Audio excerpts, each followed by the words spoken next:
Eggs are a good source of protein. However, each egg comes with a yolk, and that yolk has about 9 grams of fat in it. If we add 2 or 3 eggs to our diet, that's pretty much the limit on our fat intake for the day, if we're trying to maintain about 30, 40 grams of fat, or if we're trying to lean out our body weight and trying to maintain it. So, I don't want to cut eggs out of my diet, but I found that it's really important to separate the egg white and the yolk. Now, you can buy the processed egg beaters and stuff like that. They have chemicals in them. There's a lot of sodium in them. And it's really easy to separate eggs. Let me show you the way Mom used to do it. Well, she did something like trying to break the egg open and then doing this sort of weird balancing thing where we tease the yolk out of it like that. Not too bad. This is the way I like to do it. Break the eggs into a bowl.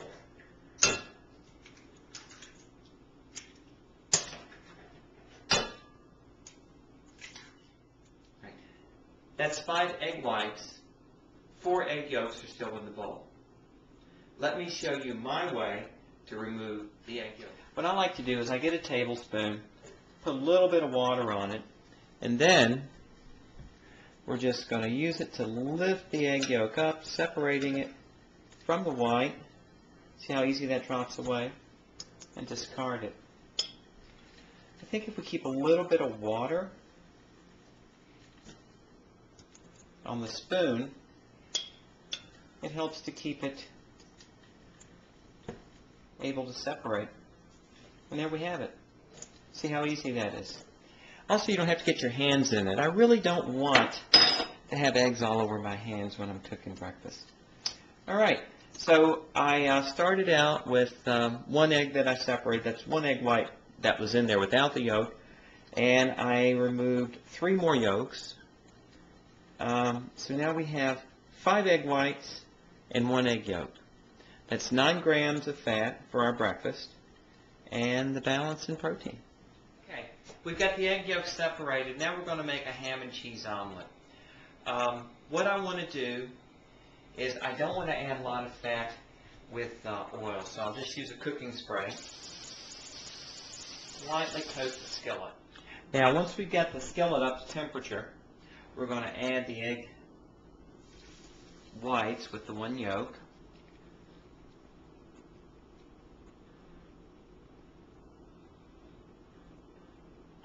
We want the heat to be reduced a little bit because we want this to be able to cook all the way through, heat up the cheese and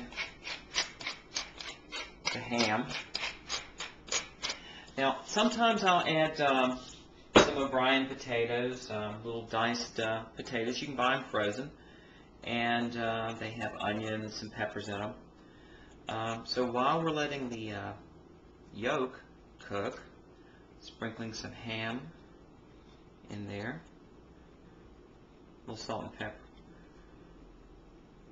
of course, and the cheese. I'm using fat-free cheese. I find that that works really well for me in a lot of dishes, and the flavor's good. So, you know, we have to learn to appreciate different tastes. That's part of the challenge. As you're changing your diet, we're so conditioned to expect food to taste a certain way. Oftentimes we want things to be too sweet, or we want consistencies that are too creamy or smooth, that require high degrees of fat, and that's just not healthy. So we need to learn to educate ourselves to appreciate other things.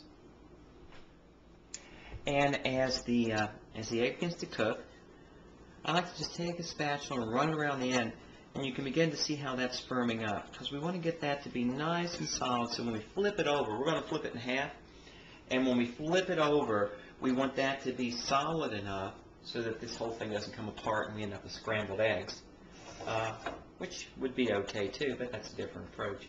presentation is nice. And so we're going to let that firm up just a little bit more, but you can see how that's sort of beginning to come together. And it's going to be ready to flip in a little bit. One variation I do with this is sometimes I'll use egg whites as a base to make a frittata. And that can be a nice dinner menu. You can put some potatoes, cheese, vegetables in there, different types of meat. Sometimes I'll use chicken. And it's sort of like, I call it my egg pizza. You can use a lot of different flavors. You can use Cajun seasoning if you want to kick it up. It's all about what you like. See how easy that flips over? Cooking can be fun. It's a good thing. It's good to take time to nurture ourselves, to take care of ourselves, to eat real food. So just continuing to cook that on a medium heat. Let's flip this guy over. Oh yeah, that's looking good. Smells good too. You just want to cook it nice and slow so that the center warms up and it's able to bake in there.